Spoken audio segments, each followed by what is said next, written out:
stocks declined pretty significantly yesterday after the banks were downgraded by Moody's.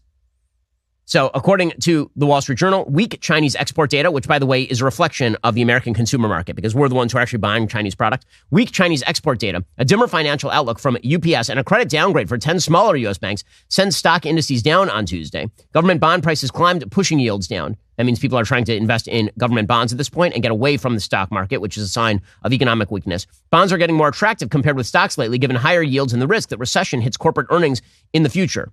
Financial shares were stung when Moody's lowered credit ratings for 10 smaller U.S. banks and said it was reviewing ratings for 6 larger ones, including Bank of New York Mellon and U.S. Bancorp. The move renewed concerns over tighter lending and the banking system's ability to withstand sharply higher interest rates. Again, if the banks invested a lot in bonds 2 years ago, they're absolutely jacked. This is what happened with Silicon Valley Bank. They invested a lot in bonds, figuring that the government was a safe place to put the money. And then the government had to raise those interest rates radically on the new bonds, making the old bonds essentially worthless.